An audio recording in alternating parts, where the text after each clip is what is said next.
pense vraiment que c'est le grand défi du siècle à venir, du XXIe siècle, c'est la violence que l'homme exerce sur la femme. Au grand marché, un calme relatif était revenu avec le soleil commençant à décliner. Chacha se trouvait devant le renfoncement, tout occupée à sa cuisson. Sur 2 brasseros, elle préparait de l'antilope motomoko, des biteku-teku et du manioc frais cuit à la vapeur. Elle y mettait un soin particulier car les mets étaient destinés au casque bleu Valdemar Mirnas. Ils avaient comme un contrat tous les deux. Une fois par semaine, elle était sa chose.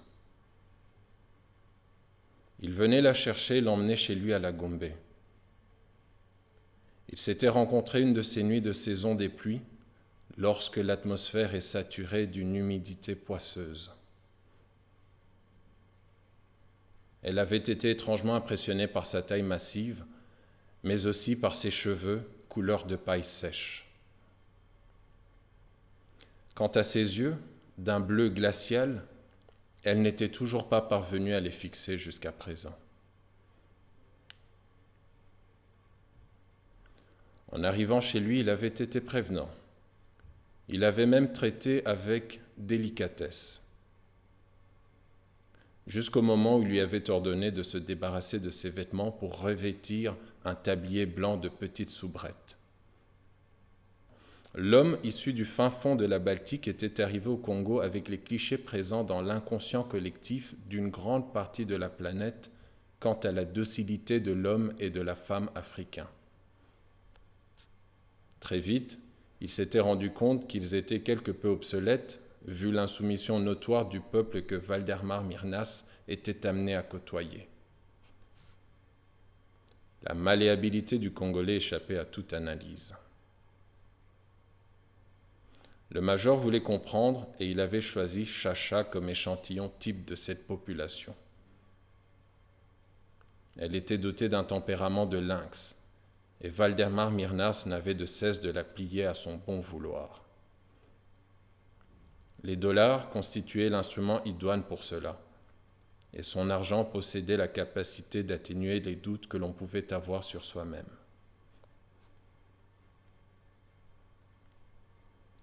À force de se voir mettre à nu et à genoux, une haine implacable avait vu le jour dans le cœur de Chacha. Elle avait son compte de tragédie et d'humiliation. Le massacre de la population de son village, le martyre de ses parents, la fuite avec ses petits frères, la mort du cadet, la marche avec Trésor jusqu'à Kisangani, les compromissions qu'il avait fallu accepter tout au long de la route. Ensuite, le bateau, le fleuve, l'arrivée à Kin, la faim, l'expérience de la rue, la prostitution à 14 ans. Heureusement, Chacha était comme enragée à cette époque-là. Quand elle vous tenait le crachoir, elle ne le lâchait plus, jusqu'à ce qu'on déclare forfait. Elle était redoutable avec les emmerdeurs. C'est comme ça que les Chégués lui avaient donné le nom de Chacha la Jactance, Kolo et Yoma. C'est avec bec et ongles qu'elle s'était fait une place pour elle et Trésor au grand marché.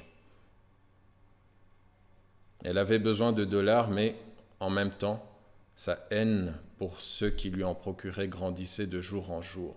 Et là, elle s'était définitivement focalisée sur le major Valdemar Mirnas, officier de l'ONU en mission d'interposition en République démocratique du Congo.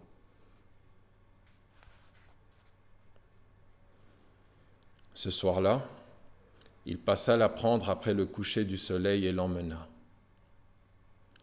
Ces jours particuliers où elle venait chez lui, il donnait congé au personnel de maison pour se retrouver seul avec elle. Lorsqu'elle franchit la porte de la villa, elle se plia au rituel et se rendit directement dans la cuisine pour déposer les plats contenant ce qu'elle avait préparé. elle savait la suite. Le viol des femmes, c'est quelque chose d'affreux, parce que c'est non seulement au niveau horizontal, on extermine une population, mais en plus, on empêche des enfants de naître. Et donc, c'est une extermination qui n'est pas que horizontale, elle est verticale aussi dans le temps. Et en plus, et c'est juste affreux à vivre, nous devons soigner de plus en plus d'enfants violés. I had no view in Bukavu, Je n'ai rien vu à Bukavu, not of the silence of raped women, nor the sentences executed in broad daylight. ni le silence des femmes violées, ni les sentences exécutées en plein jour. I had no view of the protection of civilians by the actions of the government. Je n'ai rien vu de la protection des civils par l'action du gouvernement. I had no view in Bukavu, Je n'ai rien vu à Bukavu, not of the roots of regional conflicts, nor the faces of those who cultivate them. ni la racine des conflits régionaux, ni les visages de ceux qui la cultivent. I had no view of the dead, alive in our memories, and the Church's awakening of a faith deprived of political conscience. Je n'ai rien vu des morts vivants dans nos mémoires et du réveil des églises d'une foi dénuée de conscience politique. I had no view of any of this. It's difficult to see a crime when we don't open our eyes. Je n'ai rien vu de tout cela. Il est bien difficile de voir un crime quand on n'ouvre pas les yeux.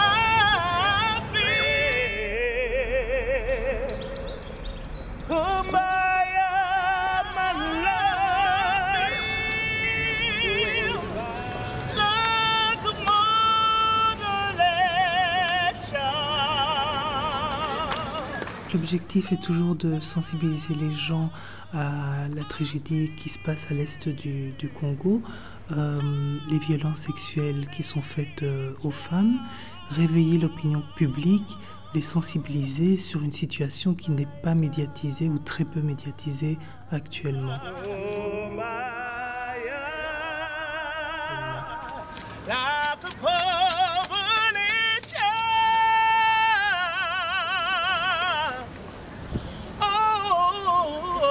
Ça fait déjà depuis 1996 qu'il y a une guerre sans fin avec différentes milices qui interagissent entre elles pour contrôler les mines de coltan, entre autres de cuivre et autres, parce que la région est très riche en minerais.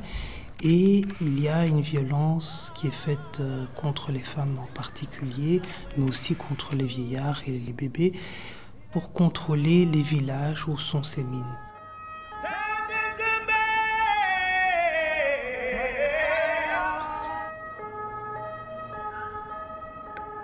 Cette situation a déjà causé 8 millions de morts. Donc on a dépassé le génocide de la Shoah, on a dépassé le génocide rwandais, mais personne n'agit. Cette situation perdure dans le silence général des communautés internationales parce que les multinationales ont des intérêts dans ces régions pour, entre autres, le matériel électronique qui a besoin de coltan.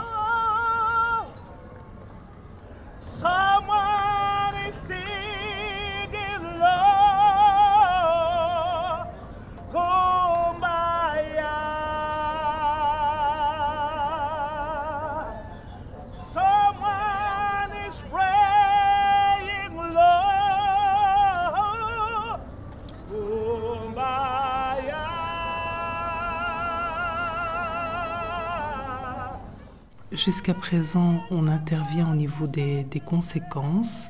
On envoie de l'argent pour les hôpitaux qui sont là-bas, on soutient l'hôpital de Panzi, etc., ce qui est très bien, mais on n'intervient pas au niveau de la cause de cette tragédie qui se passe à l'est du Congo.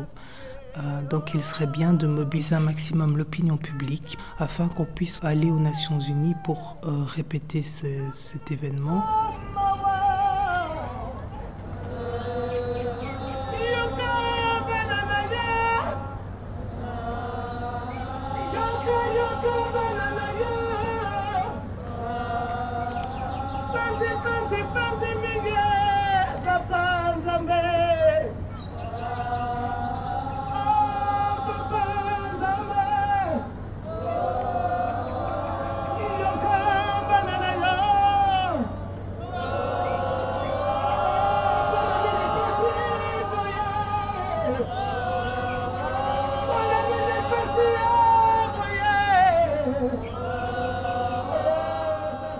Ce sont les Nations Unies qui peuvent mettre fin à la situation à l'est du Congo. Merci d'avoir accepté de faire passer le message, même si pour de l'argent les hommes font de terribles ravages.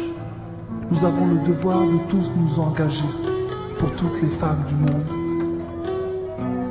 comme celle de Walikale.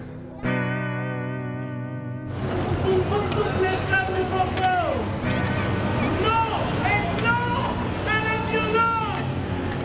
Pour les femmes du Congo, stop! I feel I'm a new man. My days go up in smoke. My bones are aching. My days go up in smoke. My heart is breaking. Good walking leaves no track behind it.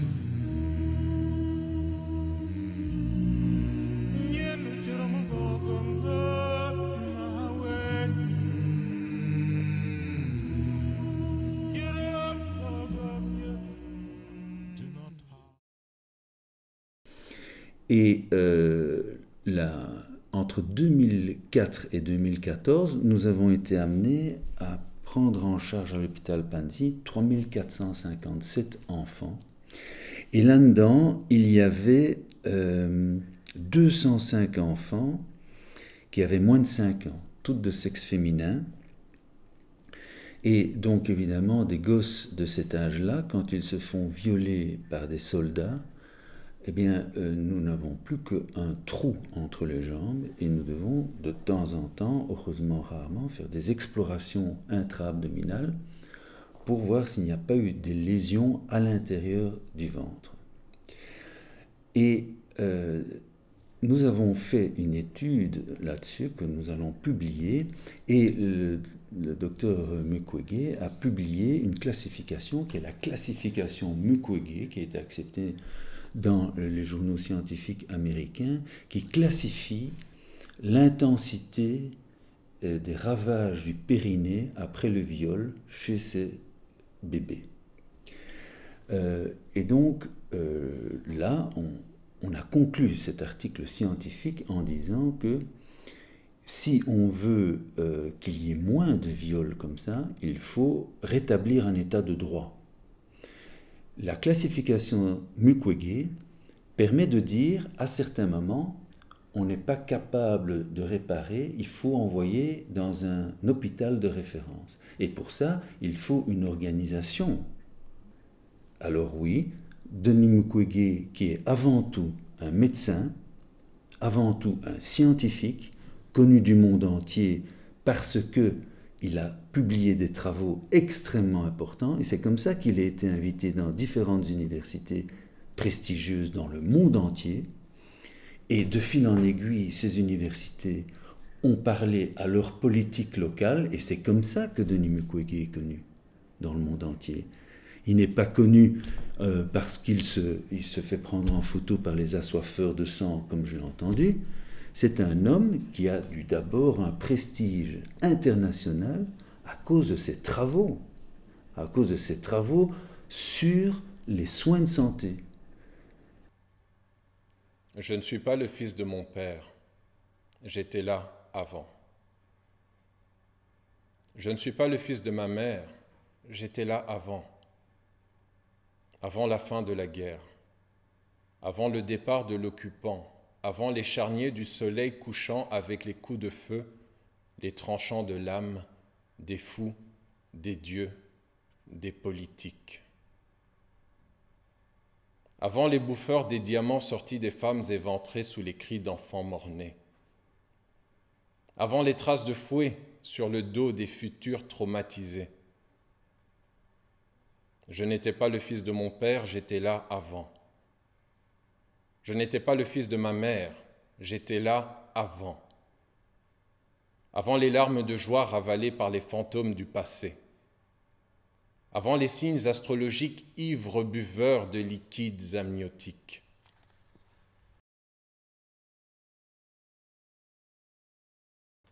Je n'étais pas le fils de mes parents, j'étais là avant le croissant de lune et l'étoile de David au-dessus d'une croix portée. J'étais là avant les points communs abandonnés au sortir de l'humanité. J'étais là avant les natures confinées sur des parchemins écrits des mains d'hommes tutoyant les divinités. J'étais là avant que ma famille ne s'appelle tribu et que l'on ne regarde le ciel à la recherche de réponses ménageant nos insécurités. J'étais là avant que l'on édicte des lois régissant les castes des classes de pensée. J'étais là avant l'oppressé de l'oppresseur et la voie du milieu. J'étais là avant. Mais regarde où j'en suis aujourd'hui. Mesdames, Messieurs, je vais vous conter l'histoire d'une trahison, l'histoire d'une lâcheté sans nom, dans laquelle vous et moi mordons sans aucun remords, l'histoire d'un soir de trahison. Dans la magie mélancolique de ce soir frais, nostalgique et silencieux, que seuls nos terres du Kivu savent sublimer. Le Nyiragongo se mit à gronder. Ce majestueux volcan pleura à se fendre l'âme. Par la brise de ce soir décadent, il m'apporte l'odeur d'une horrible exécution, celle de l'humanité qu'on découpe à la machette. De mon esclavage, je voulus me relever pour porter secours à cette humanité. Mais le fouet de la multinationale me rappela à l'ordre, resté rivé à mon téléphone et à la quête du coltan. Tel était mon sort. Le lac Kivu se mit alors en furie, débordant de colère et de ses berges contre ce fils ingrat, incapable de se libérer de ses chaînes. Engoncé dans ma lâcheté, je vis surgir de mon téléphone le corps de l'humanité, broyé par les prisonniers du diable, violé jusqu'à la folie par le capitalisme sauvage. Malgré cette puanteur, je continuais à consommer. Malgré cette odeur pestilentielle, je voulus continuer mon chemin. Avant d'entendre un cri, mais quel cri? un cri familier et d'entrevoir un visage. Mais quel visage? Celui de ma mère. Les esprits avaient parlé. Je ne les avais point écoutés. J'avais trahi l'humanité. Mesdames, messieurs, j'avais trahi ma mère.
Che lurudo che tala